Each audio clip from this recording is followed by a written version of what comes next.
Hello and welcome to New Filmmakers Los Angeles. I am delighted to be joined by Elinor with her amazing film, Follow Me. And this interview is stretching all the way to Israel. It's so exciting. But for those that haven't seen Follow Me, let's take a look at a clip. אתה מקשיב לי? אני פה, בטח.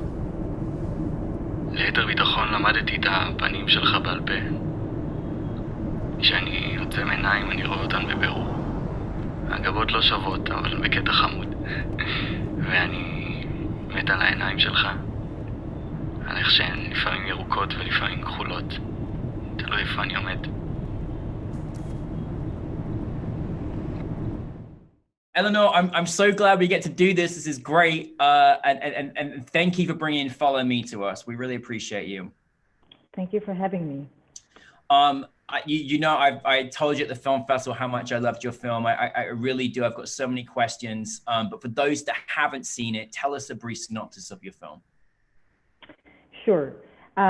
So Follow Me is a coming of age story. And in the spotlight is Omer. He's 18 years old. And he is volunteering at a youth call center.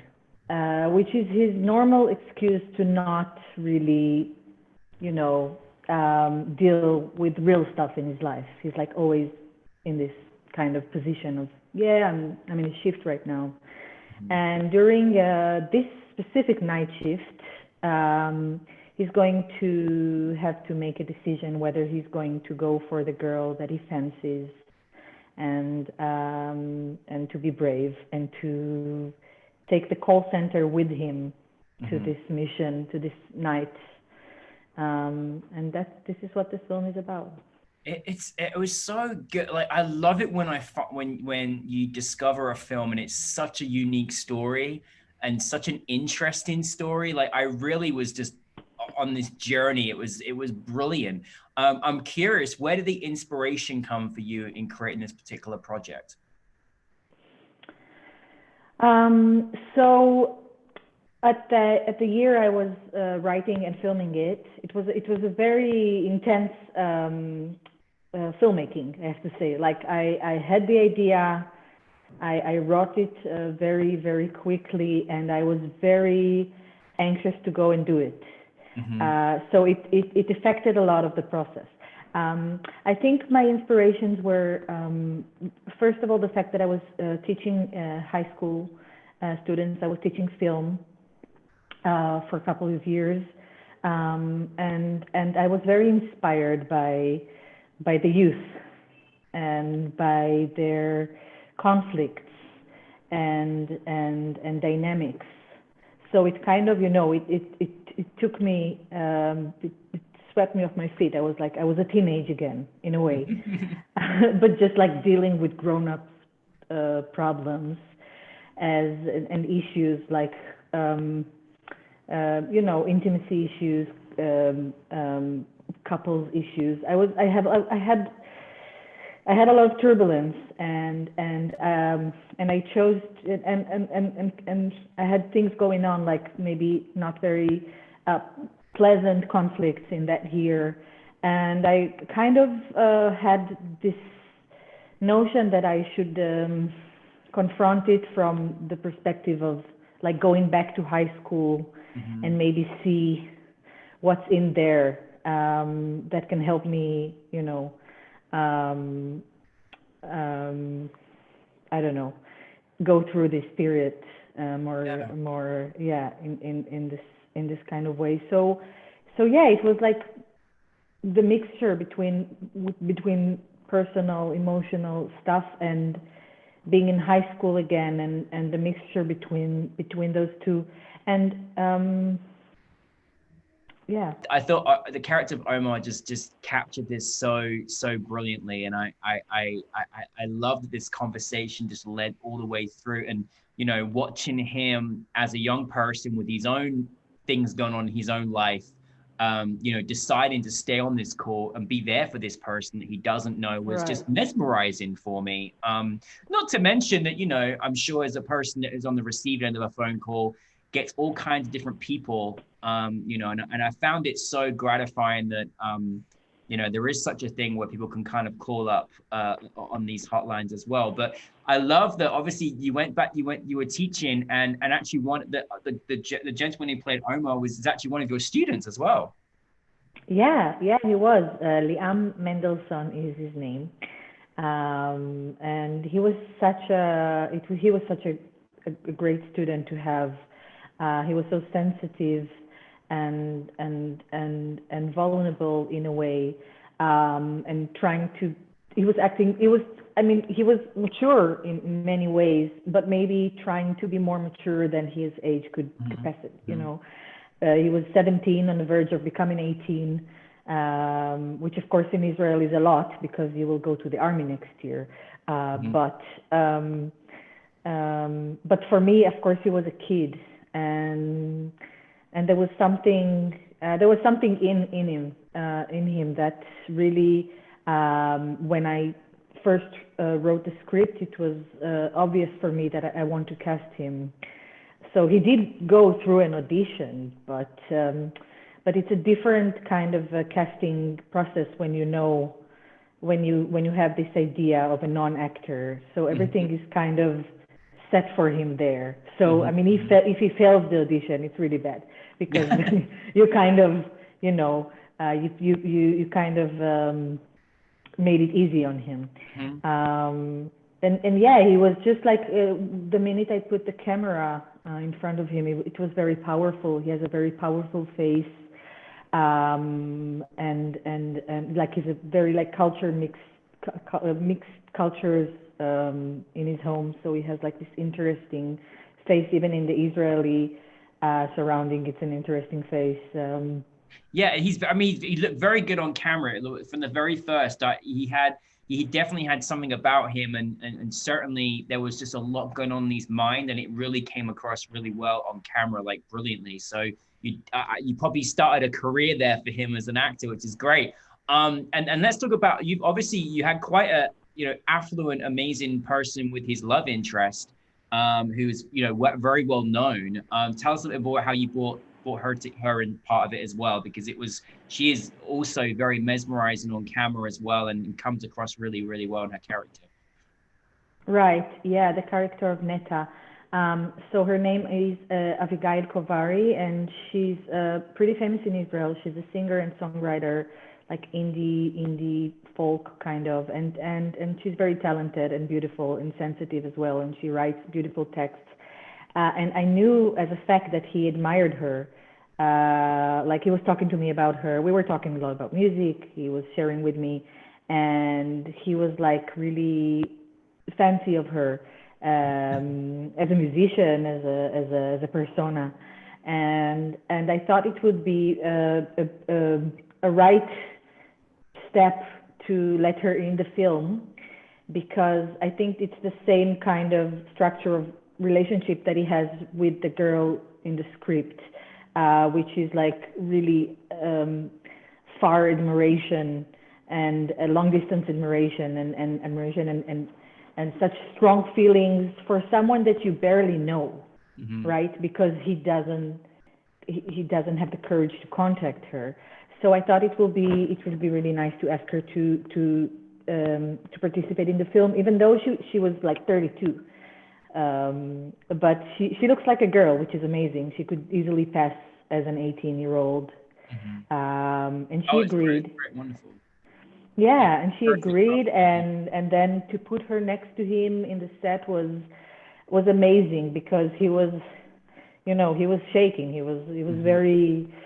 It was very authentic. Like it was, for me, it was a relief, because I didn't have to work hard to even create this, because it was there. I mean, that's a really interesting question, because for your process, Elinor, as a director, you know, obviously you casted really well and you got this perfect dynamic. In your films, do you kind of, you know, are you do you generally quite hands-on? Do you have rehearsal? Like, what is your process normally? Or do you kind of just like to let things kind of play out? And how is that for you? So it really depends. It really depends on the film. Every film is different and has different needs, and every character has different needs. With Liam, usually I work with non-actors.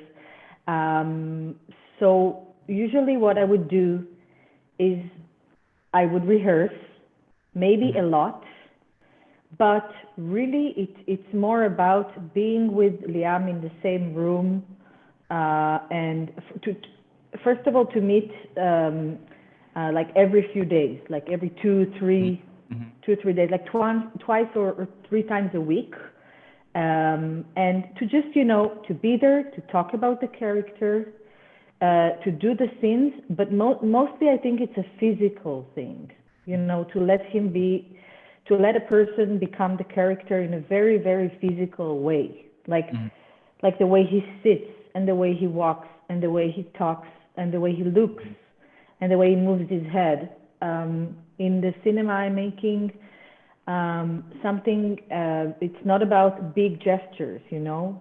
So it's really about just the way you look at someone. If you turn your head to him or you just turn your gaze to him, it's 2 different things. So we have to really, you know, I love that you mentioned that, because there were certain moments in your film where a move of the head or the way he would hold himself told a whole story. You know, I really felt that in your film, you know, and I kind of love some of the close-ups that you had, because it was really personal, and it was really fascinating to watch. So for me, your process, I love your process and hearing that, because, you know, I really, every single little movement I felt something from it. I want to move on to just how I adored your cinematography and like the dance scene and the colors in the film. It just jumped off the screen. I loved it. Tell us a bit more about that process for you and kind of the importance of that, you know, in that respect of your film. Right. So, yeah.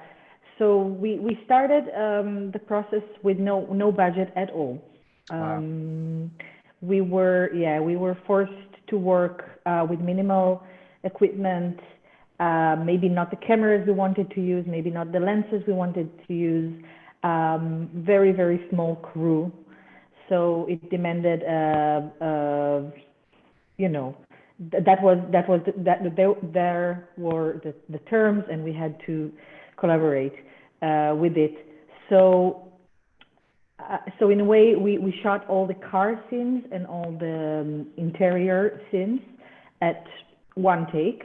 Like, I don't remember how many days of shooting it was.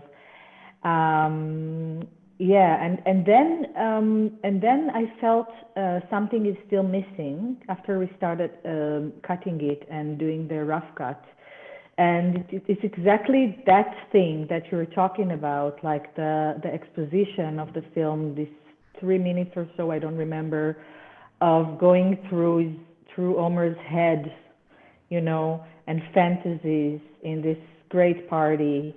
I missed that in the film. Like, I needed this kind of teen spirit, this kind of fantasy that calls out, you know, that calls out to him from the shift. This is his inside, you know. It's exactly the place that he hides from and doesn't want to be. Like, these parties, you know, they make him uncomfortable. But it's, in the same time, it's a place you want to be in. It's a place where people are living or dancing or feeling and doing stuff that can hurt them, which is, I think, the thing that he fears the most. I mean, he fears of being vulnerable. He fears of being hurt. Yeah. He doesn't want to get hurt. How much? I mean, you cannot get hurt when you sit and answering the phone and helping people with their problems. You're very safe. And in this party, you know, it's so colorful. It's so we had to use all our imagination. We had to bring a lot of kids there. We had to really make it colorful and full of life. And I really wanted every moment to last forever. So we decided the slow motion. to kind of really experience it, you know, and to really go all the way with the spectacle and we kind of, you know, we exaggerated, you know, the sparks. And it was brilliant though. It was great. And the girls with the pom-pom, like we went to the whole shebang. It was, you only live once. It really worked. It was like, I loved it. I love your style of filmmaking. It really did. It really was very powerful, which is why I asked. I thought it was fantastic. I did kind of mention the film festival, but I always am curious once you go into a journey of making a film. Obviously, there's a lot of different interpretations I'm sure people have got from your film or taken something different from your film. I'm just curious, you as a director, what did you kind of want your audience to take from your film? Right. So, yeah, I think mainly this, there is a thing about going to taking yourself out of the comfort zone and get this courage to do stuff that might put you in a position where you might get hurt, to jump into the water. I mean, there are a lot of different phrases for that, you know, to walk into the fire. So of course, I mean, in terms of, I mean, we're talking in Western films. I mean, he didn't do much. He just stepped out of the office and went to meet an experience where he doesn't know where it ends, which is a lot for youth sometimes, which is a lot for a teenager. When you're so frightened and you're sure that if you don't going to do this step, it's going to chase you through all your life. So there are two things here. One is to go out there and to achieve and to at least try to go after the things that your heart is burning for. But also for Omer, there is a lesson there, and it's that maybe it's not the last time that he's going to meet this experience, and maybe it's just the beginning. Yes. And if he stays there in the car and he will reach out to this boy that is apparently more miserable than he is, maybe it's the right step for him at this point of time, and you know, and the experience will come back to him in a certain way, and that's a lot to understand in one night. No, but that's great, and I love that you mentioned that, because it especially in youth, it feels like you may never get this experience again. You may never have this, you know, kind of experience or moment again, and you know, I love that you shared that. That's a really great way of taking in your film for sure. Elinor, I could talk to you for days. I really could. I love hearing your take on film, and I love your filmmaking. But I'm just curious, for our last question, what is next for you? What are you working on next? So I have another short film in distribution at the moment. His name is Our Hearts Beat Like War, and it was presented in Toronto this year. And it's in this festival course right now. I have a short film, another short film yet to come. It's in editing. I was shooting 1 month ago. The name of the film is If It Ain't Broke, and it's a female friendship. It's amazing. I really like it. And this is on the way, and I'm also really working on my feature now. In this international Jerusalem Film Lab, which is amazing, and really hoping to finance it this year and to work on it. It's you know, so great. There it is.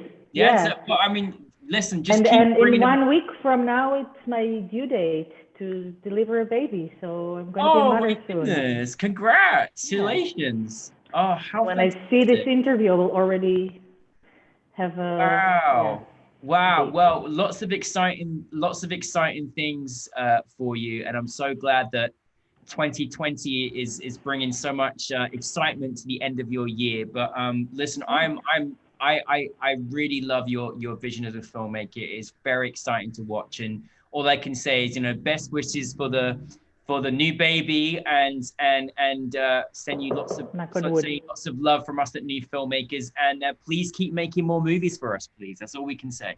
Thank you so much for having me, and for this interview, Danny. Thank you. Thank you, Elinor.